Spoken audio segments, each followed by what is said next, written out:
അപ്പൊ ആലോചിക്കും ദൈവം അത് ആരുടെ പ്രാർത്ഥന കേൾക്കണ്ടേ? എത്രയോ മില്യൺ ആൾക്കാരുള്ള ഈ ലോകത്ത് എല്ലാവരും ഒരു പക്ഷേ ഒരു 60-70% ആളുകളും പ്രാർത്ഥിക്കുന്ന ഈ പണത്തിന് വേണ്ടിയിട്ടാണ്. സ്വന്തം കഴിവ് പോരാ, പെട്ടെന്ന് കാശ് കിട്ടണം, പെട്ടെന്ന് പ്രശ്നങ്ങൾ മാറണം. ഇപ്പൊ ഒരു പ്രശ്നം ഉണ്ടായി, വീട്ടിലൊരു പ്രശ്നം ഉണ്ടായി, നേരെ ഹോമം ചെയ്യാൻ പോകും, ആ പ്രശ്നത്തിന്റെ കാരണം കണ്ടെത്താൻ പോകുന്നില്ല. ഈ പറയുന്ന എല്ലാ ആളുകളും പണത്തിനാണ് നിൽക്കണമെങ്കിൽ ഇവർക്ക് ഈ സ്പിരിച്വാലിറ്റി ഉണ്ടാക്കി പണം ഉണ്ടാക്കിയാൽ പോരെ, മറ്റുള്ള കയ്യിൽ നിന്ന് വാങ്ങേണ്ട ആവശ്യമില്ലല്ലോ. അപ്പോൾ മനസ്സിലാക്കേണ്ട കാര്യം എന്ന് പറഞ്ഞാൽ ദൈവം എന്ന് പറയുന്ന പ്രാർത്ഥന എന്നുകൊണ്ട് നമുക്ക് കിട്ടുന്നത് പോസിറ്റിവിറ്റിയാണ്. അത്യാഗ്രഹമല്ലേ എന്ന് ആലോചിച്ച് നോക്കിയാൽ, നമ്മൾ ഈ ദൈവങ്ങളെല്ലാം പോയി നമ്മൾ പോയി 1000-500 കൊടുത്ത് പ്രസാദിപ്പിച്ച് നമ്മൾ പണം ഉണ്ടാക്കിയിട്ട് നമുക്ക് സുഖമായിട്ട് ജീവിക്കണം. നല്ലൊരു കാറൊക്കെ വാങ്ങിച്ച്, നല്ലൊരു വീടൊക്കെ വെച്ച്, നല്ല കാര്യങ്ങളൊക്കെ ചെയ്ത്, ഇതല്ലേ അൾട്ടിമേറ്റ്. അപ്പൊ ഞാൻ നേരത്തെ പറഞ്ഞ പോലെ നമുക്ക് ആ ഒരു സെൽഫിഷ് മെന്റാലിറ്റി ഉണ്ടല്ലോ നമുക്ക്. അപ്പൊ ആലോചിക്കും ദൈവം അത് ആരുടെ പ്രാർത്ഥന കേൾക്കണ്ടേ?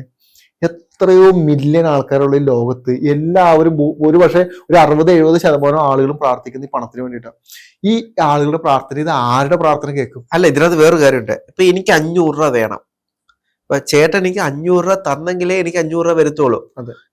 500 രൂപ ചേട്ടൻ അവിടെ നഷ്ടപ്പെടുക. ചേട്ടനും ദൈവത്തോട് പ്രാർത്ഥിക്കുന്നത് എനിക്ക് 500 രൂപ കിട്ടണം, ഞാനും ദൈവത്തോട് പ്രാർത്ഥിക്കുന്ന ഒരു 500 രൂപ കിട്ടണം. അപ്പൊ ഞാൻ ചേട്ടന് 500 രൂപ തന്നു കഴിഞ്ഞാൽ ചേട്ടൻ 500 ആവും, ചേട്ടൻ എനിക്ക് 500 തന്നു 500 രൂപ ആവും. പക്ഷേ ഈ 500 രൂപ ആരെങ്കിലും പോക്കറ്റ് ചെയ്ത് പോയെങ്കിലേ ഒരാൾക്ക് നഷ്ടം സംഭവിച്ചാൽ മാത്രമേ അവിടെ ഒരാൾക്ക് ലാഭം ഉണ്ടാവുന്നുള്ളൂ. അപ്പൊ ദൈവം ആരുടെ പ്രാർത്ഥന കേൾക്കും എന്ന വലിയ ചോദ്യം. അതാണ് ഞാൻ നേരത്തെ പറഞ്ഞു വന്ന കാര്യം എന്ന് പറഞ്ഞാൽ, നമ്മൾ ഈ അമ്പലങ്ങളിലും ഇത്തരത്തിലുള്ള പൂജകളെല്ലാം കൊടുക്കുമ്പോൾ നമ്മുടെ ആവശ്യങ്ങളും നമ്മുടെ ദുഃഖങ്ങളൊന്നും പോയി പറയേണ്ട ആവശ്യമൊന്നുമില്ല. ഇതിലൂടെ കടന്നു പോവുക എന്നുള്ളതാണ്. ഏതൊരു വ്യക്തിയും അവന്റെ ഒരു സക്സസിലോട്ട് എത്തുന്നത് പലപ്പോഴും സ്ട്രഗിളിംഗ് പീരീഡിലൂടെ കടന്നുപോയി ശേഷം വരുന്ന പ്രൊസീജിയറിലോട്ടാണ് സക്സസ് എന്ന് പറഞ്ഞൊരു പോയിന്റിലോട്ട് നമ്മൾ എത്തുള്ളൂ. സക്സസിലോട്ട് എത്തിയാൽ മാത്രം പോരാ, ആ സക്സസിനെ നിലനിർത്താനും അതിൽ നിന്ന് താഴെ പോവാതിരിക്കാനും അവിടെയാണ് നമ്മൾ കൂടുതൽ പരിശ്രമിക്കേണ്ടത്. സക്സസിലോട്ട് എത്തുന്നത് വളരെ ഈസിയായ കാര്യമാണ്. ഒന്ന് ആലോചിച്ച് നോക്ക്, ഇപ്പോ എല്ലാ വ്യക്തികൾക്കും ഈ പറയുന്നതിനേക്കാളും അമിതമായി പണം ഉണ്ടാക്കാനും പ്രൊഫഷണൽ ലൈഫിൽ വളരാനും ബന്ധങ്ങളെ കൂടെ കൂട്ടിച്ചേർക്കാനും നല്ല ജീവിതം മുന്നോട്ട് കൊണ്ടുപോകാനും എല്ലാവർക്കും കഴിവുണ്ട് ഉണ്ടല്ലോ. എന്തുകൊണ്ട് ഇവർ കഴിവ് ഉപയോഗിക്കുന്നില്ല? ഈ 500ന്റെ ആവശ്യത്തിന് വേണ്ടി കാത്തിരിക്കേണ്ട ആവശ്യമുണ്ടോ? ഒരു ലോട്ടറി അടിച്ചൊരു 10,000 രൂപയ്ക്ക് വേണ്ടി കാത്തിരിക്കേണ്ട ആവശ്യമുണ്ടോ? ഇല്ല. ഇതൊന്നും കാത്തിരിക്കേണ്ട ആവശ്യമില്ലെന്നേ. അപ്പൊ ഇതെല്ലാം ഇരിക്കുന്ന എവിടെയാ? അവനവന്റെ ഉള്ളിലിരിക്കുന്ന ഈ ചൈതന്യത്തെ തിരിച്ചറിയാതെ നമ്മൾ പോയിട്ട് അമ്പലത്തിന് മുന്നിൽ കിടക്കുക, അമ്പലത്തിന് മുന്നിൽ പൂജ ചെയ്യുക, ഇല്ലാന്നേ അതിലും വലിയ ശക്തി തന്നെ ഇതിന്റെ ഉള്ളിലിരിക്കുന്നത്. ഇത് ചോദിക്കുമ്പോൾ എടുത്ത് തരേണ്ട ആവശ്യമൊന്നുമില്ല. നമ്മളെ പണക്കാരനാക്കി സൂചിപ്പിക്കാന്നുള്ളതും ദൈവത്തിന്റെ ആവശ്യമൊന്നുമില്ല. ദൈവം നമ്മളെ സൂചിപ്പിക്കാൻ വേണ്ടി ഇരിക്കുന്ന ആൾക്കാരൊന്നുമല്ല. നമ്മുടെ ഉള്ളിൽ ഒരു പോസിറ്റിവിറ്റി നിറയും. നമ്മൾ ദൈവമായിട്ട് നിരന്തരം കണക്റ്റഡ് ആയി, നമ്മൾ ദൈവമായിട്ട് നിരന്തരം പ്രാർത്ഥനയിൽ മുഴുകി മെഡിറ്റേഷൻ ചെയ്യുമ്പോൾ എന്ത് സംഭവിക്കുന്നു പറഞ്ഞു കഴിഞ്ഞാൽ നമ്മുടെ ഉള്ളിൽ ഒരു പോസിറ്റിവിറ്റി വരും. ഈ പോസിറ്റിവിറ്റിനെ എങ്ങനെയാണ് നമ്മൾ ഉപയോഗിക്കേണ്ട അനുസരിച്ചിരിക്കും നമ്മുടെ ജീവിതത്തിലെ വളർച്ച താഴ്ച. നമ്മൾ ആ പോസിറ്റിവിറ്റിനെ നമ്മുടെ പ്രൊഫഷനുമായി ചേർക്കാം. ഇപ്പോൾ രാഹുല് ഇവിടെ ഇരുന്ന് കുറെ നാൾ മെഡിറ്റേഷനും പ്രാർത്ഥനകളൊക്കെ ചെയ്യുമ്പോൾ രാഹുലിന് തോന്നാം, ഓക്കെ, ഞാൻ ഇപ്പോൾ ചെയ്തുകൊണ്ടിരിക്കുന്ന എൻ്റെ ജോലി കുറച്ചുകൂടി നന്നായി ചെയ്യണം, അതിനൊരു ലാഭം ചിന്തിക്കാതെ സമയം നോക്കാതെ രാവിലെ തൊട്ട് വൈകുന്നേരം വരെ നന്നായി ചെയ്യണം എന്ന് പറയുന്നൊരു പോസിറ്റീവ് ചിന്തയുണ്ടല്ലോ. ഈ ചിന്തയിൽ നിന്നാണ് രാഹുലിന്റെ ഫ്യൂച്ചർ ഇരിക്കുന്നത്. ഇവിടെ നിന്ന് രാഹുൽ ഭയങ്കരമായി കഷ്ടപ്പെട്ട് വീഡിയോസ് എല്ലാം ചെയ്ത് വലിയ രീതിയിൽ അറിയപ്പെടുന്ന 2 വർഷത്തിനുള്ളിൽ അറിയപ്പെടുന്ന ഒരു ആങ്കറായി മാറിക്കഴിഞ്ഞാൽ ഈ പണം എന്ന് പറയുന്നത് തനിയെ വരുന്നേ. ഒരുപാട് അവസരങ്ങൾ വരും, ഒരുപാട് മേഖലകളിലോട്ട് കടന്നു പോകാൻ പറ്റും, ഒരുപാട് ആളുകളുമായി പരിചയപ്പെടും. പതുക്കെ നമുക്ക് ബൈ പ്രോഡക്റ്റ് ആണ് പണം. ബൈ പ്രോഡക്റ്റ് പതുക്കെ നമ്മളുടെ പിന്നാലെ വരും. മറ്റേത് എന്ത് ചെയ്യണ്ടേ? ഇവിടെ ഇരുന്നിട്ട് ഒരു 10,000 രൂപ വേണം, പ്രാർത്ഥിച്ചേക്കാം, അല്ലെങ്കിൽ എനിക്കൊരു ഇന്നൊരു ആവശ്യമുണ്ട് പ്രാർത്ഥിച്ചേക്കാം. അല്ലാന്നേ ഈ ഒരു മേഖലയിലോട്ട് രാഹുൽ എന്നെത്തുന്നു, ഈ ഒരു പോസിറ്റീവ് ചിന്തയിലോട്ട് എന്നെത്തുന്നു, അന്ന് മുതലുമോ നല്ല ബന്ധങ്ങൾ അടുത്തോട്ട് വരും, നല്ല റിലേഷൻഷിപ്പ് അടുത്തോട്ട് വരും. അച്ഛനമ്മയ്ക്കൊക്കെ രാഹുലിനോട് പ്രത്യേക സ്നേഹം തോന്നും, കൂട്ടുകാർക്കൊരു സ്നേഹം തോന്നും, അവർക്ക് ഒരു ആദരവ് തോന്നും. ഇതെങ്ങനെയാണ് സംഭവിക്കുന്നത്? തുടക്കം നമ്മൾ പറയുന്ന ഈ സ്പിരിച്വാലിറ്റിയുടെ പോസിറ്റീവായ ഒരു എനർജി നമ്മൾ സ്വീകരിച്ചു കഴിയുമ്പോൾ നമ്മളുണ്ടാകുന്ന മാറ്റങ്ങളാണ്.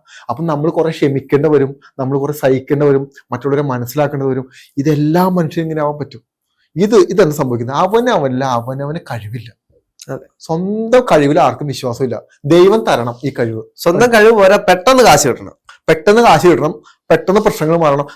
ഇപ്പൊ ഒരു പ്രശ്നം ഉണ്ടായി, വീട്ടിലൊരു പ്രശ്നം ഉണ്ടായി, നേരെ ഹോമം ചെയ്യാൻ പോവാ, ആ പ്രശ്നത്തിന്റെ കാരണം കണ്ടെത്താൻ പോകുന്നില്ല.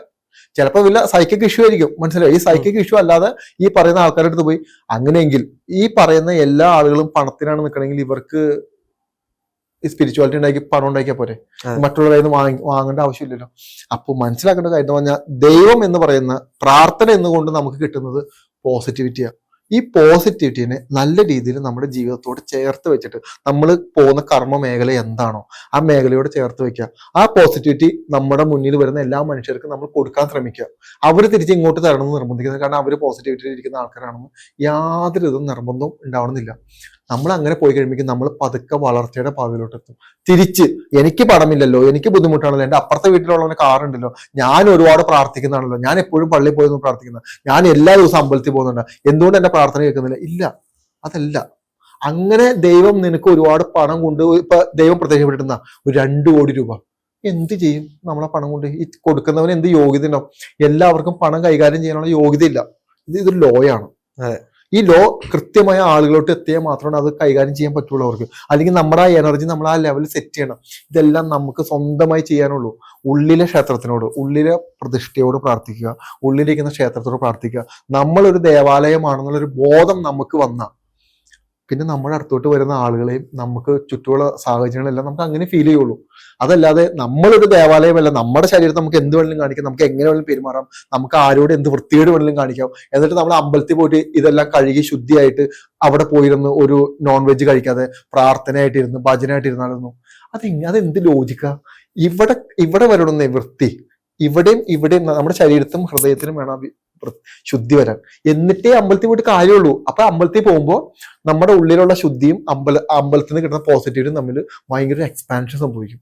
അതിൽ നിന്ന് ആ ബോധം എന്താണ്, ആ ബോധത്തിൽ നിന്ന് നമ്മൾ വളർന്നാൽ നമുക്ക് വലിയ കാര്യങ്ങൾ നേടിയെടുക്കാൻ പറ്റുന്നേ. ഇതിന് വലിയ ലോജിക്കൊന്നും വേണ്ട ഇതിൻ്റെ അകത്ത്. അതിന് ദൈവത്തിന് 1 രൂപയുടെ ആവശ്യമില്ല. ദൈവത്തിന് ഒരു തരത്തിലുള്ള പാലോ പഴോ പൂക്കളോ ഒന്നും വേണ്ട. ഒന്ന് ആലോചിച്ച് നോക്ക്, നമുക്ക് ഒന്നും ഇല്ലെങ്കിൽ പോലും നമ്മുടെ ഉള്ളിൽ നിന്ന് ഒരു പൂ എന്ന് പറയുന്ന ഒരു ഇമാജിനേഷൻ കൊടുത്ത് ആ പൂ ദൈവത്തിന് കാലിലോട്ട് സമർപ്പിക്കുന്ന പോലെ കൊടുത്താൽ മാത്രം മതി.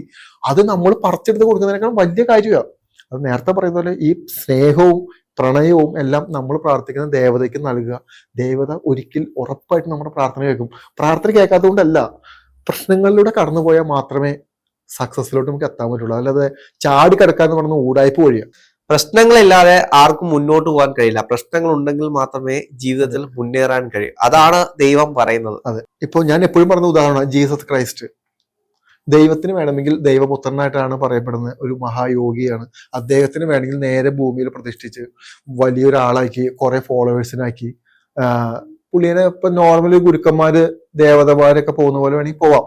പക്ഷെ എന്താ ചെയ്ത തിരിച്ച് ഒരു മനുഷ്യൻ അനുഭവിക്കേണ്ട എല്ലാ രീതിയിലുമുള്ള എല്ലാ രീതിക്കൂടെ പെയിനിക്കൂടെയും ദൈവം ആ മനുഷ്യനെ കടത്തിവിട്ടു. ജീസസ് ക്രൈസ്റ്റിനെ കടത്തിവിട്ടു. അദ്ദേഹം അനുഭവിച്ച ബുദ്ധിമുട്ടുകളെല്ലാം എന്താണ്? അന്ന് ആര് തിരിഞ്ഞു നോക്കി? കള്ളന്ന് വിളിച്ചു, മനസ്സിലായോ? കൊള്ളക്കാരെന്ന് വിളിച്ചു, എന്തൊക്കെ വിളി കേട്ടു. അപ്പൊ ഒന്ന് ആലോചിച്ച് നോക്കണേ. അങ്ങനെ ഒരാള് ഇവിടെ വന്ന് അനുഭവിച്ചു, ഇതുപോലെ അനുഭവിച്ച ഒരുപാട് ആളുകളുണ്ട്, മനസ്സിലായോ? അപ്പൊ അങ്ങനെ ഒരാൾ ഇതൊക്കെ അനുഭവിച്ചു പോകുന്നുണ്ടെങ്കിൽ ഇതാണ് ലൈഫ് എന്ന് കാണിച്ചു തരാൻ വേണ്ടിയിട്ടാണ്. അതല്ലാതെ അതിൽ നിന്ന് എസ്കേപ്പായി പോകാനും രക്ഷപ്പെടാനൊന്നും ശക്തിയില്ലാത്തൊരു വ്യക്തിയൊന്നും അല്ല ജീസസ് ക്രൈസ്റ്റ്. അത് എന്തുകൊണ്ടാന്ന് പറഞ്ഞു കഴിഞ്ഞാൽ ഇറ്റ്സ് എ പെയിൻ. ഈ പെയിൻ നമ്മൾ അനുഭവിച്ചാൽ അതൊരു ഉദാഹരണം മാത്രമാണ്. ഇതിന്റെ ചെറിയ വെർഷനാണ് നമ്മൾ അനുഭവിക്കുന്ന പ്രശ്നങ്ങൾ. അതിനെല്ലാം അതിജീവിക്കുക, വിശ്വാസത്തോടെ മുന്നോട്ട് പോവുക, പ്രാർത്ഥിക്കുക, ദൈവത്തെ സ്നേഹിക്കുക, ഉയർത്തെഴുന്നേൽക്കപ്പെടും. ഉറപ്പല്ലേ? നമ്മളെ തടയാൻ പറ്റില്ലെന്ന്. നമ്മളെ നശിപ്പിക്കാൻ ശ്രമിക്കുന്ന ഒരുപാട് ആളുകൾ നമുക്ക് ചുറ്റുമുള്ള റിയാലിറ്റി. നമ്മളെ ആളുകളെല്ലാം നമ്മുടെ മിത്രങ്ങളാണെന്നും പറഞ്ഞ് വിശ്വസിച്ചിരിക്കുന്നതാണ് നമ്മുടെ ഏറ്റവും വലിയ തെറ്റ്. ആ ബോധത്തിലോട്ട് കിടക്കുക, റിയാലിറ്റിയിലോട്ട് കിടക്കുക.